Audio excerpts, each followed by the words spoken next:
Can we turn to Revelation 12? And can I get someone to read verses 1 to 6?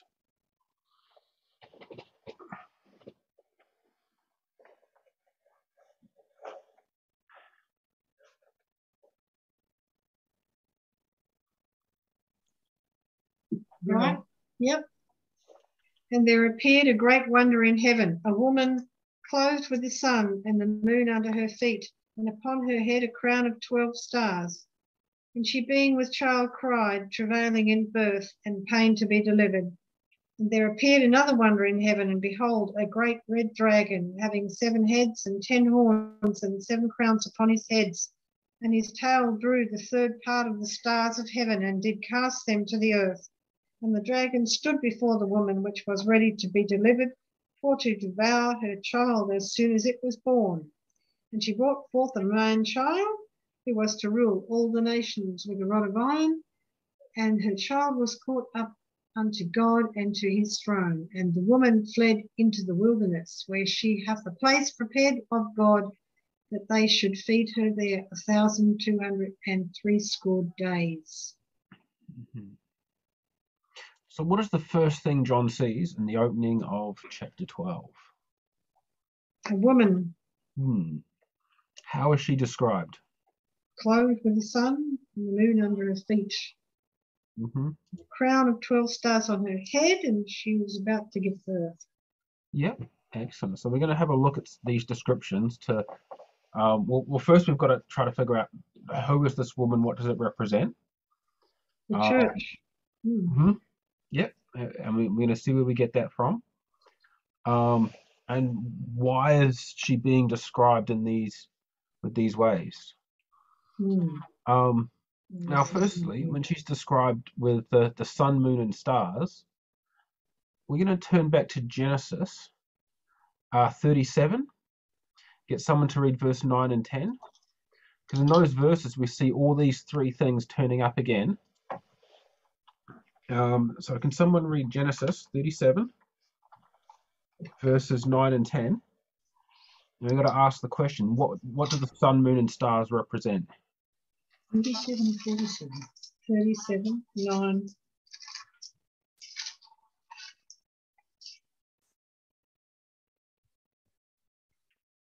Oh, Joseph's dream.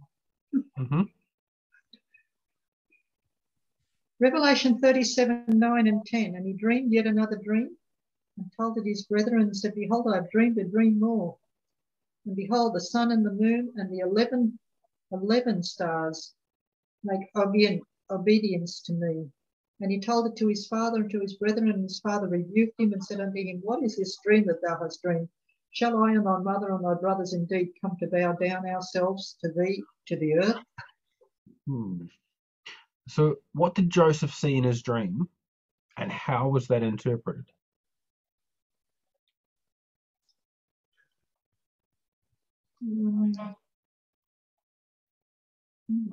He saw the sun and the moon and the 11 stars.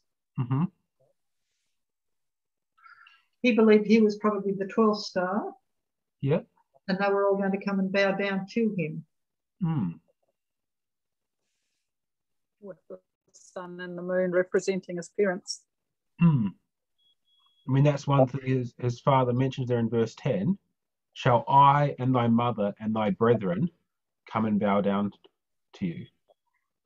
So he saw, the sun, the moon, and 11 stars for his 11 brothers all bowing down to him. And his father says, me, your mother, and your brethren bowing down to you. So with 11 brothers being his 11th star, including Joseph, that would make it 12 stars. So here we've got the sun, moon, and 12 stars. What does that represent? What is the totality of the sun, moon, and 12 stars? Who is all that? The lights in heaven. Yeah. 12 tribes.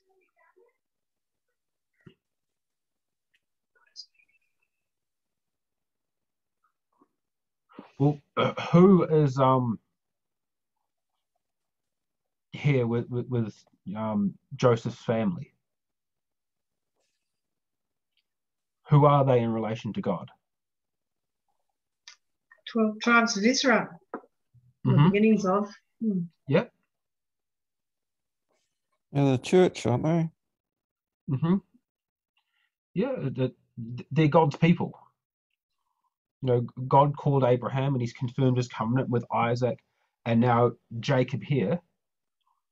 And so when Jacob's there speaking to him and he's saying, you know, me, your mother, and, you know, you and your 11 brothers, that's the people of God. That's the family of God there. And so the sun, moon, and 12 stars represents the entire family of God. At that point in time in Genesis, that was sort of the totality of God's people.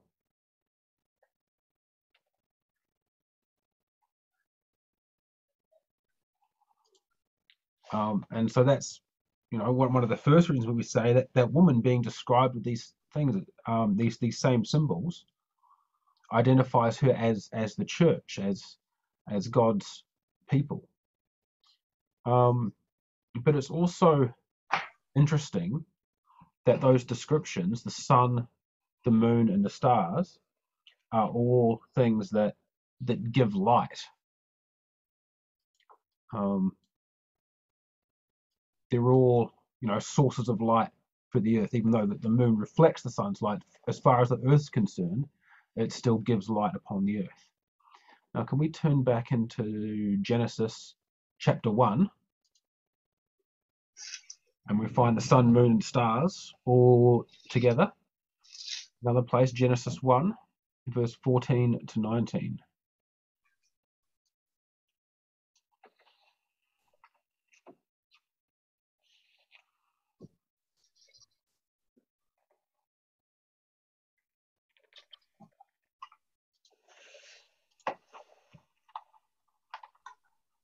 And God said, let there be lights in the firmament of the heaven to divide the day from the night, and let them be for signs, for seasons, and for days and years.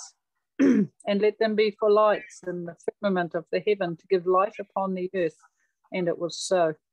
And God made two great lights, the greater light to rule the day, and the lesser light to rule the night. He made the stars also. And God set them in the firmament of heaven to give light upon the earth, to rule over the day and over the night, and to divide the light from the darkness. And God saw that it was good. And the evening and the morning were the fourth day.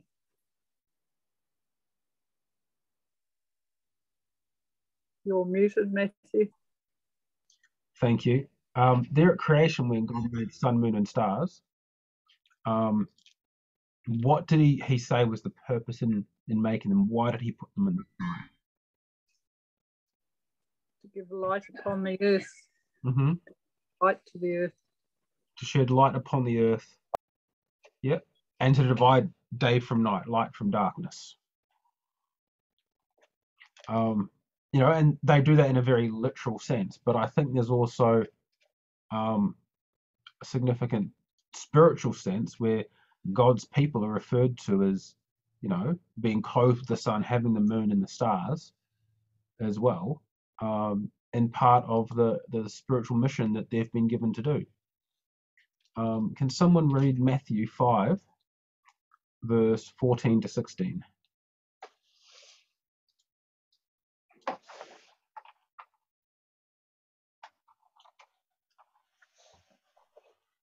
Ye are the light of the world. A city that is set on an hill cannot be hid.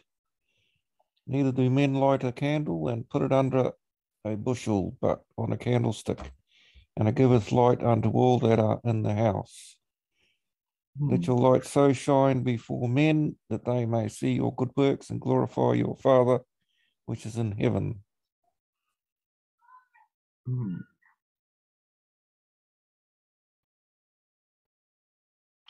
And so, like the sun, moon, and stars are literally there to give light to the world, God's church, as it's presented there in Revelation, being described with the sun, moon, and stars, is also to give light upon the earth.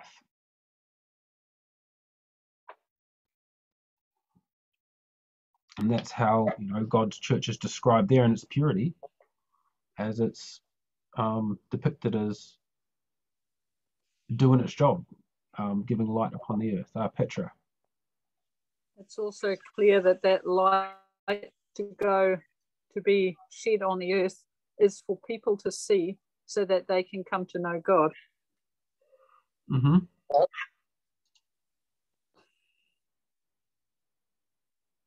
It's not just for God's people to see where they're going. There's a bigger purpose than just for God's people themselves.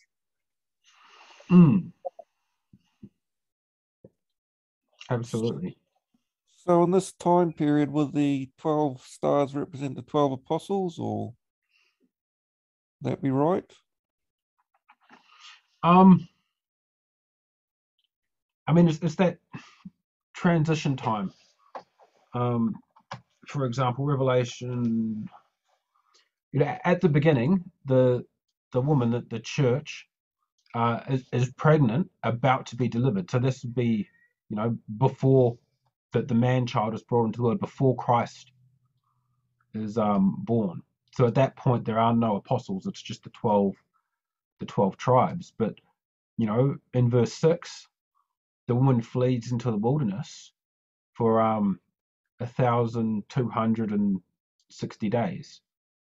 So it's that prophetic 1,260 years, which is spanning in the New Testament period. So it's the same woman, the same church going from before Christ, right up through the Christian era. So I think it could be referring to both 12 apostles, 12 stars. However you put that number 12 as a significant number for God's people.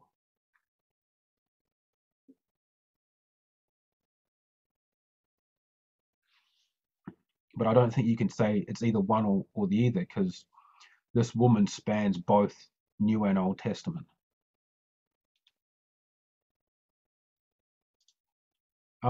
Now, the other thing, the sun, moon, and stars gave light, but it also talks about them dividing from night and day, light and darkness. And if we can turn to John 3, if someone can read John 3, verses 16 to 21.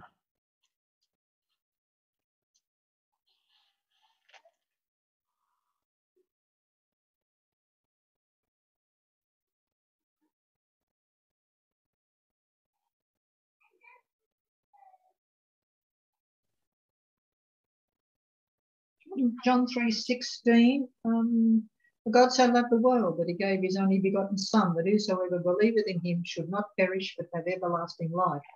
For God sent not his Son into the world to condemn the world, but that the world through him might be saved.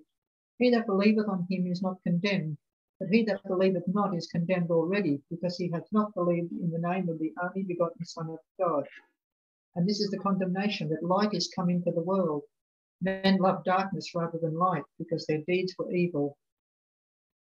Every one that doeth evil hateth the light, neither cometh to the light, lest his deeds should be reproved.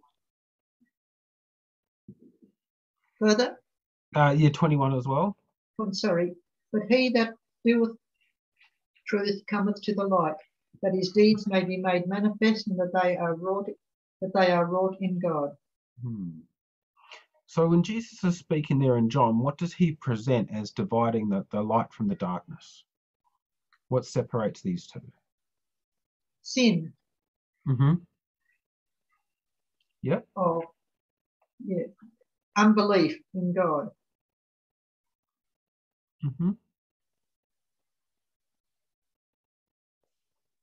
Well, the Son came to the world to bring clarity as to darkness and light.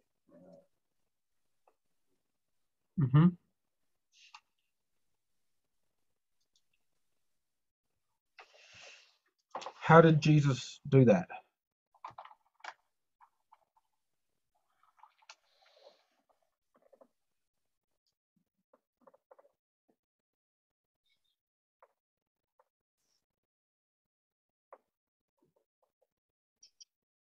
How did Jesus bring light into the world?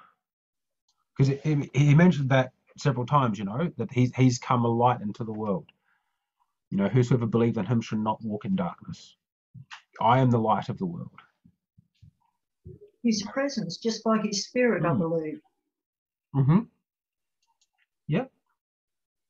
Yeah, but by being here, everything he did in his life was, you know, to manifest the character of God, to show the truth of what God is like. And that stood in stark contrast to those following after the things of this world. And just like Christ says, you know, he has come a light into this world, he sends us to be lights to the world. And so when we jump back into Revelation 12, the church is presented here as, you know, as being the light of the world. You know, literally the sun, moon, and the stars are the things that God's created to give light to the world. And the church here is clothed with the sun, the moon under her feet, a crown of 12 stars. She is doing her job to give light unto the world. Petra. Verse 21, but he that doeth truth, back in John 3, but he that doeth truth cometh to the light. When Jesus came, he showed that it was possible by the power of the Father, and what he did gave him the right to live in us, to make it possible for us to do the truth. We can't do truth by ourselves.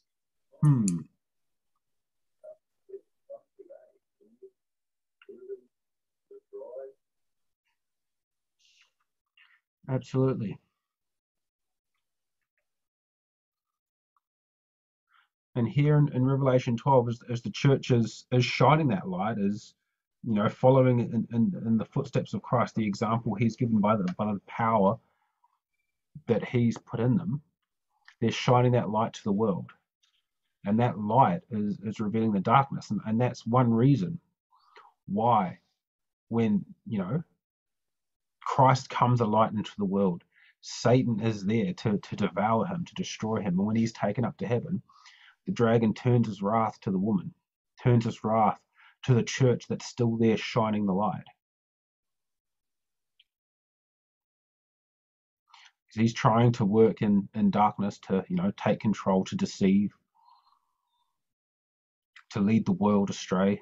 As we get further into Revelation 13, we're going to see a lot of this, a lot of deception and, you know, deceiving with false miracles. And so that's the woman is being presented here as being the church, doing her job of giving the light to the world. Petra.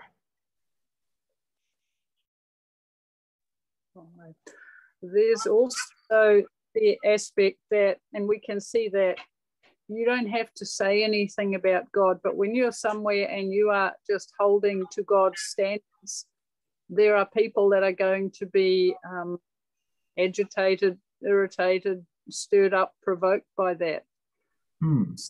Just by living the light that we have, it gives people around us an opportunity to choose. And it would have done the same in Christ's day. It would have done the same in the New Testament, you know, Acts and when the new church was formed. Yeah, you don't have to speak, but the light does a work of itself, and it does bring people to a point of decision.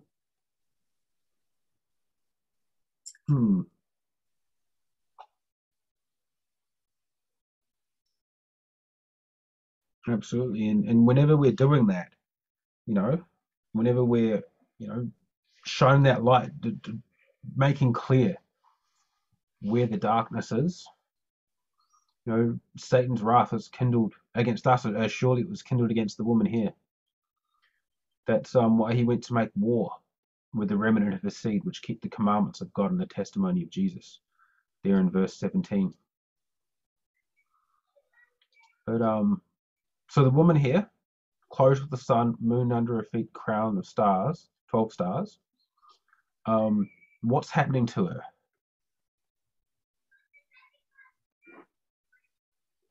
She's in childbirth and she's ready to deliver. Yep.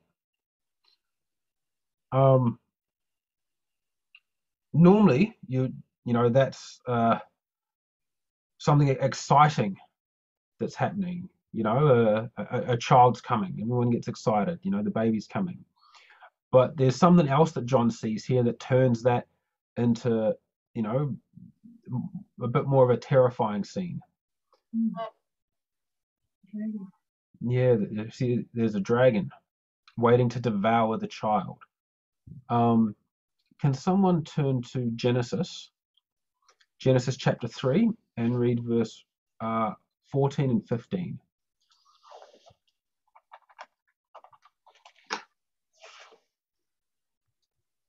And what are the parallels here in Genesis 3 verse 14 and 15? And what we see there in Revelation 12.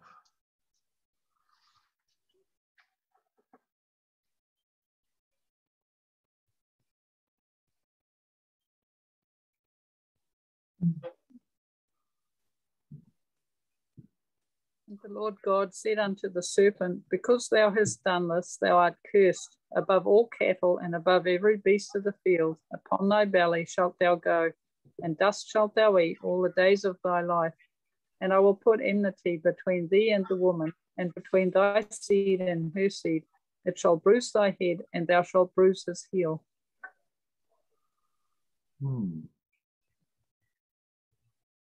So what do we see the parallels between what God spoke to the serpent in the Garden of Eden and what we're reading about there in Revelation 12?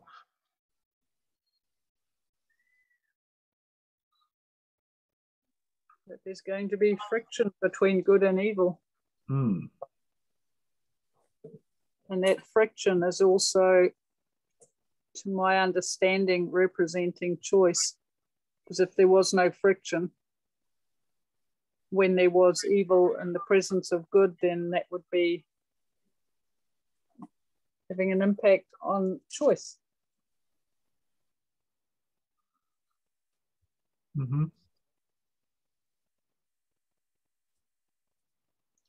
Merlin. Sorry. The dragon hates the woman, the church. Mm-hmm.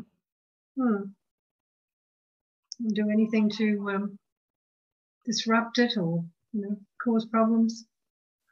Yep. Get rid of it. Yeah, it's like back there in Genesis, as soon as sin entered, God uttered this prophecy that the seed, or this descendant, this child that would be born from the woman, would crush the serpent's head. And here in Revelation, we see a woman about to bring forth a child. And this dragon, or the serpent, as is spoken about here later on, is wanting to destroy this child before it can crush his head. So there in Genesis 3, God uttered this prophecy, and we see Satan's trying to fight against the word of God to try to overthrow it. But he can't, and God's shown that repeatedly, that his word will, it says it will not return to him void, it will accomplish the thing that was spoken. And so Satan knows what this, that this child being born means for him, what Christ coming into the world means for him. And so he's waiting there to destroy the child as soon as it was born. And how did he do that?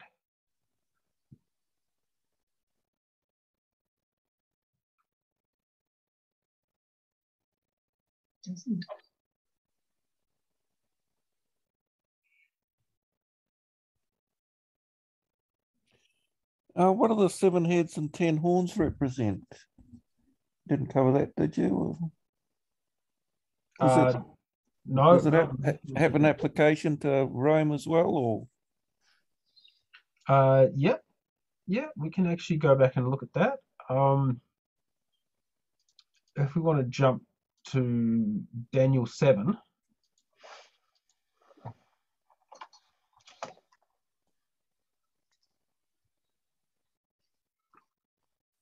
in Daniel 7, Revelation 12 and 13 refer back to Daniel 7 quite a bit. This beast that appears in chapter 13 that also has 7 heads and 10 horns is described as, being like a leopard, feet of a bear, mouth of a lion. All these figures that point back to this vision of Daniel 7. And while the dragon doesn't have all those other features, it's described as having 7 heads and 10 horns. If we read through Daniel 7, the 4 beasts that appear here, from verse 4 to 7, we'll ask the question, how many heads do these beasts have, and how many horns? What's the total of ones in this vision? What's the first beast we see there in verse 4?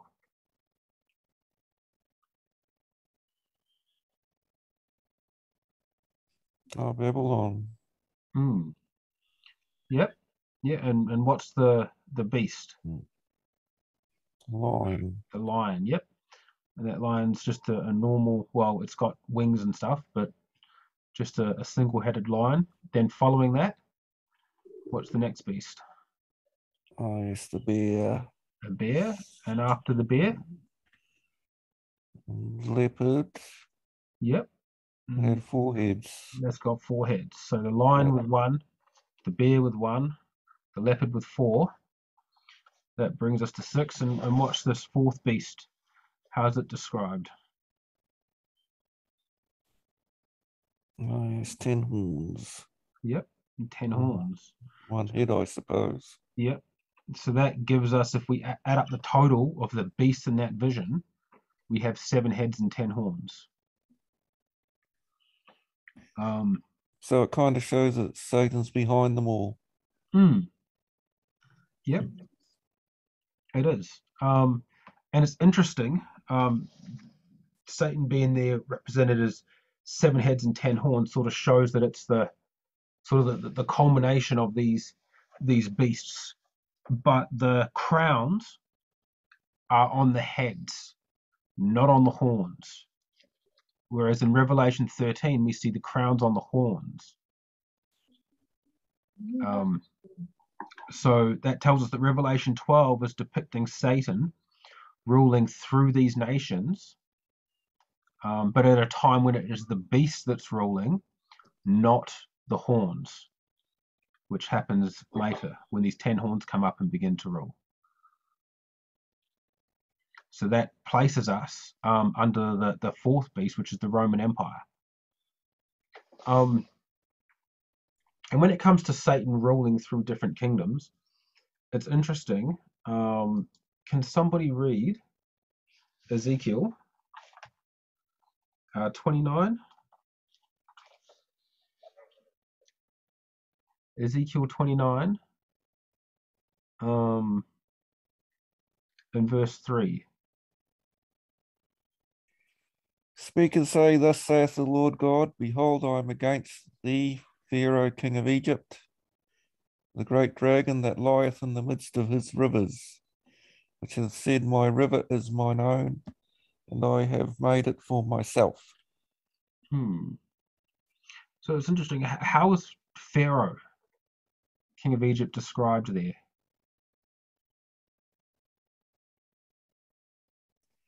The great dragon.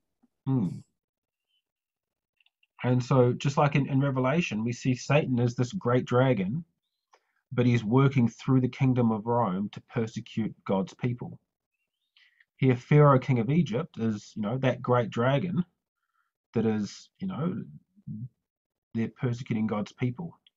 So all along the time, Satan's been working through these kingdoms to persecute God's people. It's interesting in Jeremiah 51, we see Babylon being spoken about. Can someone read Jeremiah 51, verse 34?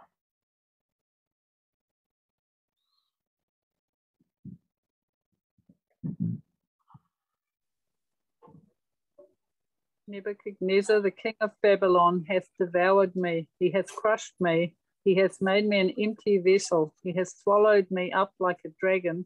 He hath filled his belly with my delicacies. He hath cast me out. And there, where it's speaking of the king of Babylon, again, it speaks about the dragon. King of Babylon acting like a dragon. And so if we jump back into Revelation 12, and so here Satan is this great dragon, acting, through Pharaoh, king of Egypt, acted through the king of Babylon, and here is acting through Rome. All these pagan powers to persecute God's people. Petra.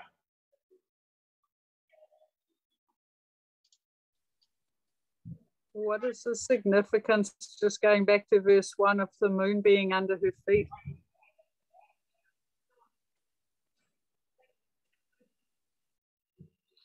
The moon being under her feet.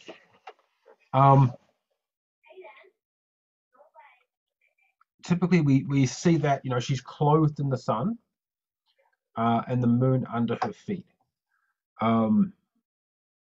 These two great lights, the sun and the moon, they've been used to represent, the literally the lights that God put in the heavens, and then figuratively the lights that God's given us. We've got the New and the Old Testament, which the things that God's given us to give us light and to guide us. And so we see that as the sun being the greater light, the New Testament, the moon being sort of that lesser light, and the Old Testament that is described as having, not the substance of the true, but a shadow or something partial, leading to the light that was to come.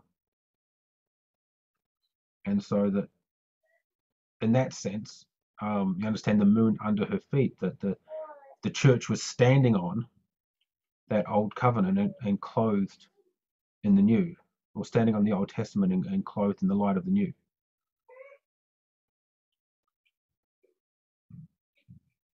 That's awesome. Thank you. Mm-hmm.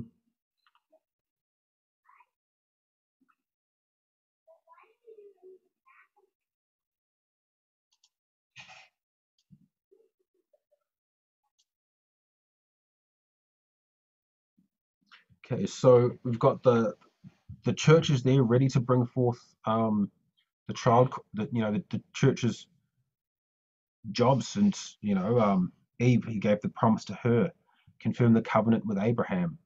That covenant promise was all about, through you all nations will be blessed. That promised seed would come through the family of Israel, and that was the Old Testament. The church's mission was to be God's people that would bring Christ into the world. And so here we see Christ being brought into the world, and the dragon waiting there to destroy Christ, to devour that child as soon as it was born. And we see Satan doing that with Herod, when he went and killed all the children, trying to get rid of Christ. We see throughout the Gospels, Satan constantly stirring up people to try to kill Christ, and finally having him crucified under Pontius Pilate. And so this is, Satan acting through Rome to try to destroy this man-child.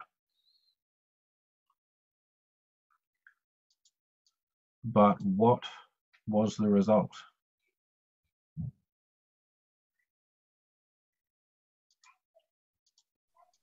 woman fled into the wilderness. Mm-hmm.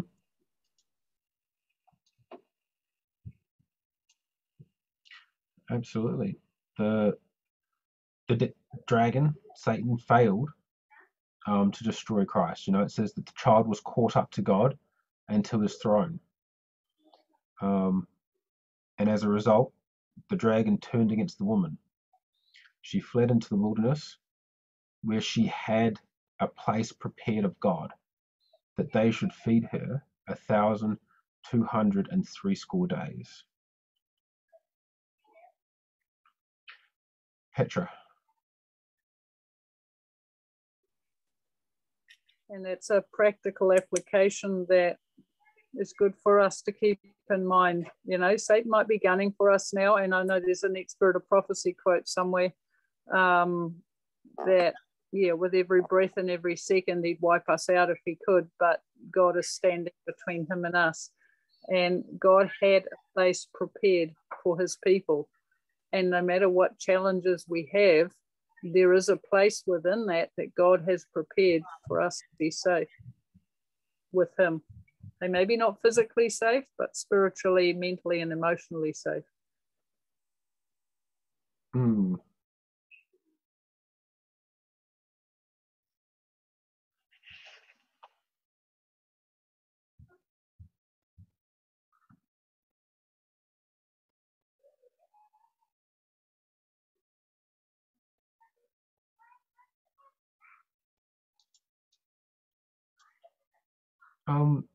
Can we turn to 1 Kings 17, verse 1 to 4? Because there's an experience there that when I read what happens to the woman here in verse 6, that she had to flee to the wilderness to a place that God had prepared for her, that they should feed her there for this prophetic period, 1,260 days. That brings to mind another story in the Old Testament. And we find that in 1 Kings 17. Can someone read 1 Kings 17, verse 1 to 4?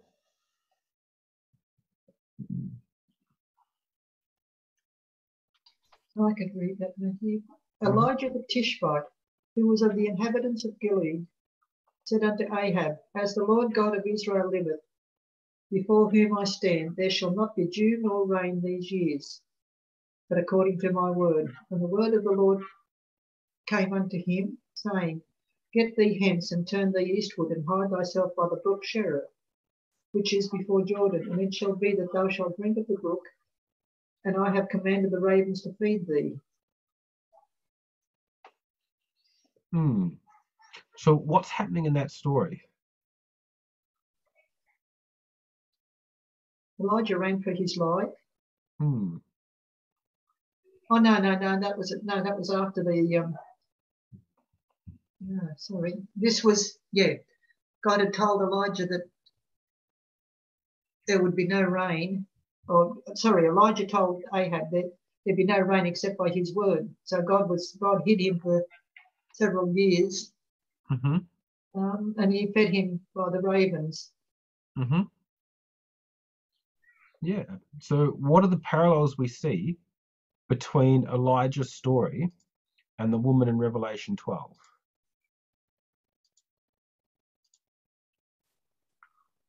Where was it?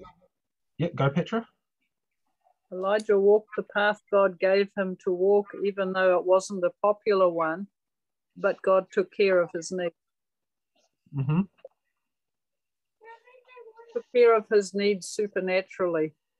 That's something we need to notice, because often we look at a problem and we only look at possible solutions on a level that we are used to or on a human level, but God's not limited to that.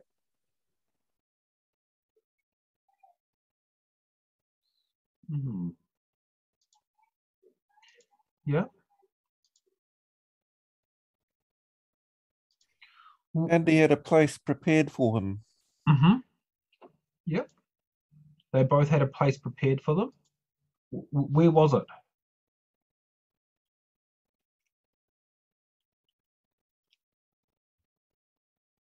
Not in the middle of town. Yeah, no, the woman fled just told to the wilderness. Elijah had a place prepared for him. It said by the brook Cherith, which was on the other side of the Jordan. This Brooks was one of the tributaries that feeds into the Jordan. So again, it was on the other side of the Jordan, away from Israel, towards the wilderness.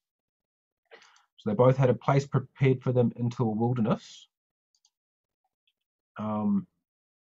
Different times. Elijah, there was a prophetic time of was it three years?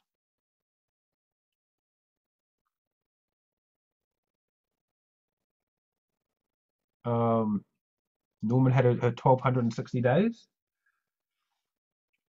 and Elijah, God said that the ravens would feed him there, and the woman, it just says that they should feed her there. So both of them had to flee into the wilderness for a prophetic period to a place where God had prepared for them, and He would feed them there. And so I just find it interesting. There is all these parallels between this woman's experience and Elijah's experience there. And the next question I have to ask is, who was Elijah fleeing from? Who was he hiding from?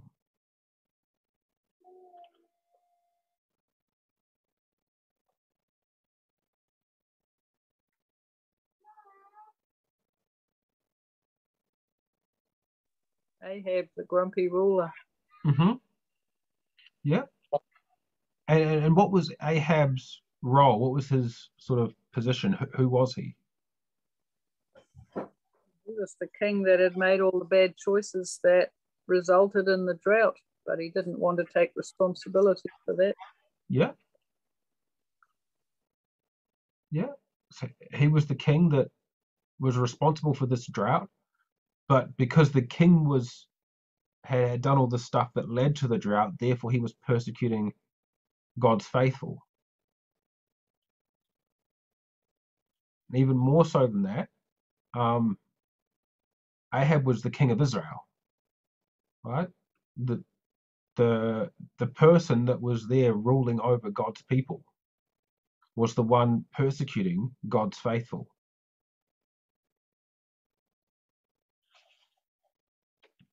And if we take that back into Revelation 12, for these 1,260 days, this prophetic 3.5 years, where this woman is fleeing in the wilderness, it tells me, well, going off what Elijah says, who could we expect that is the one responsible for persecuting this woman? Who is the dragon using to persecute this woman for this prophetic time period?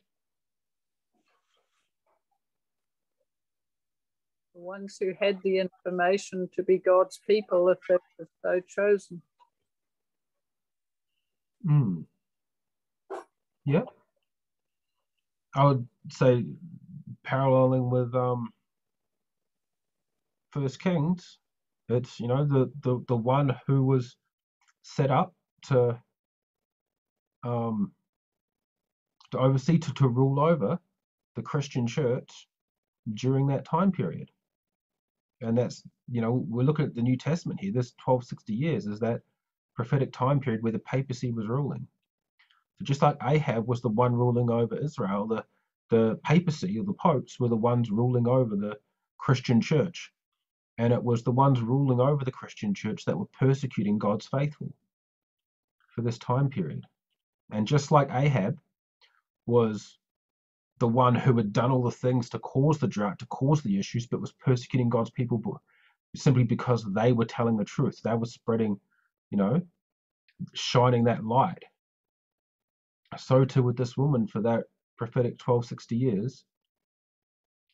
The papacy is persecuting her because she is shedding the light on all the darkness and the corruption that they have.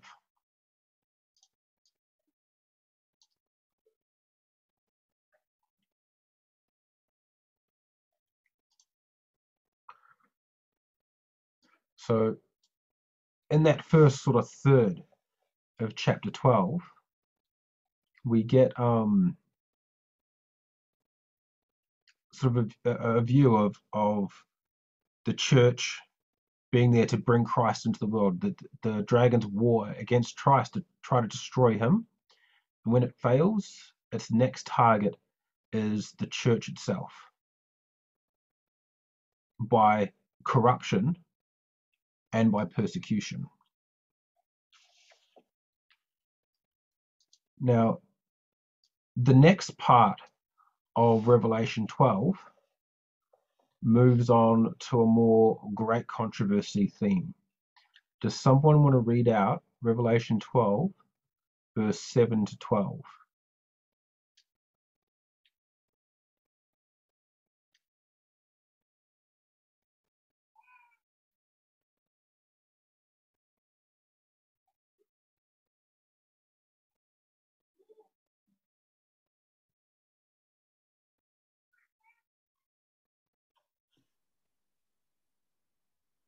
And there was war in heaven.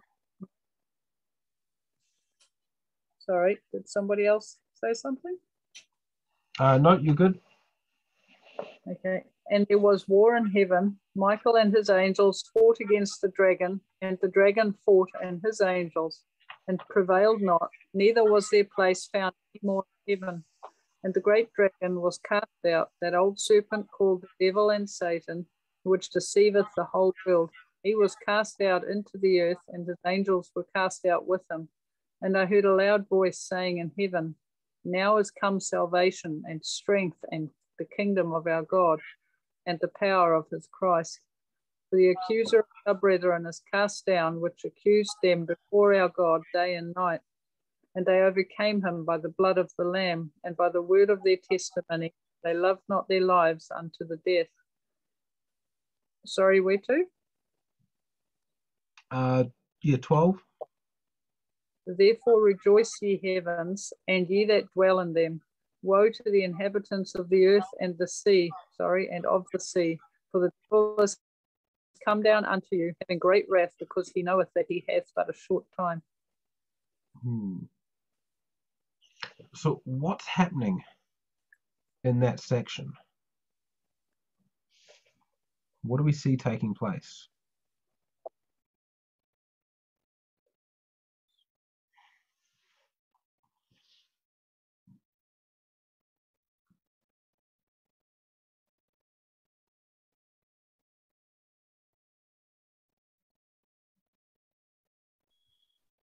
Satan's been cast out of heaven. And unfortunately, he comes to this earth.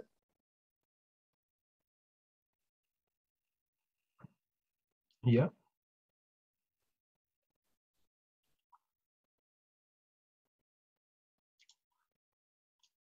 I find it interesting we have Satan cast out of heaven there. You know, him and his angels were cast out of heaven after this war with Michael and his angels.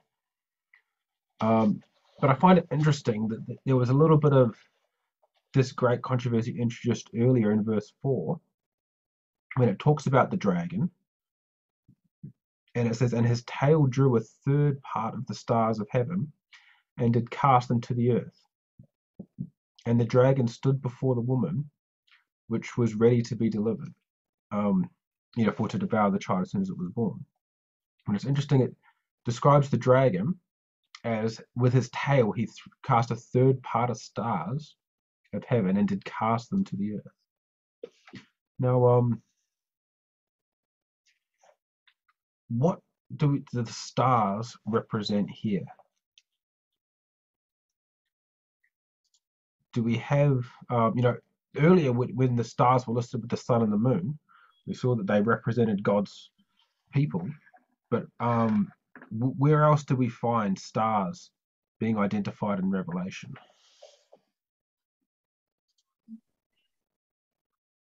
So the angels that were cast out of heaven with Satan, with Lucifer. Yep, the angels. Absolutely. We see that in Revelation 1 verse 20. When Christ is speaking, it says, and the mystery of the 7 stars which thou sawest in my right hand, and the 7 golden candlesticks. The 7 stars are the angels of the 7 churches. Mm-hmm. So we have here, Satan, this dragon, casting a third of the angels from heaven and cast them to the earth. Now, I find it interesting how it describes it there. When we read from verses 7 to 12, it's just that, they were cast out of heaven. Michael and his angels prevailed, and there was no more place for them in heaven, and they were cast out. But in verse 4, who is the one that cast out a third of the angels? Satan. Hmm.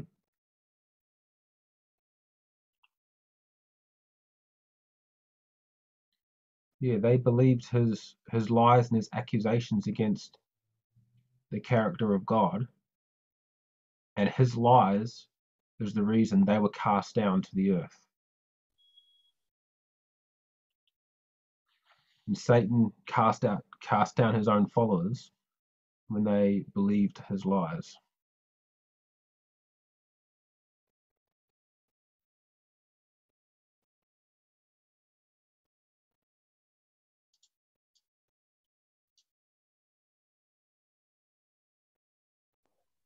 It goes to show the difference between the power of light and the power of darkness. Darkness has to use deception.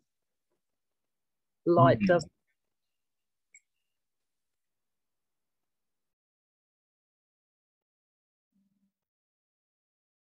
Mm-hmm.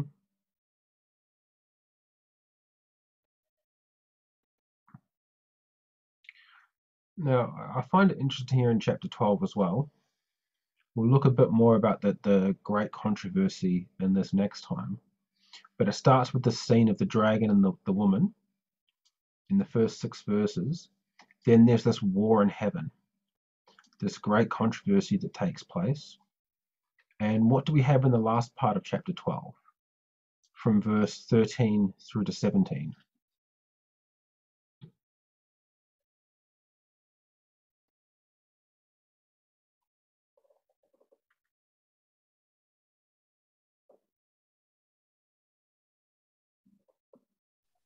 Satan persecutes the woman. We're back to the earth. It's like we've had this scene on earth with Satan and the woman with the man child. Then it goes into this heavenly scene of great controversy, what's going on, and now we're back on earth with the dragon's war against the woman. And so it's like in Revelation 12, John's just seeing the story carrying out of Genesis 3 of the serpent's enmity and hatred against the woman. And Revelation's telling us that story in chapter 12, but then it stops in the middle to give us sort of heaven's point of view, the great controversy, what's going on behind the scenes in heaven, to explain why all this stuff is playing out on earth.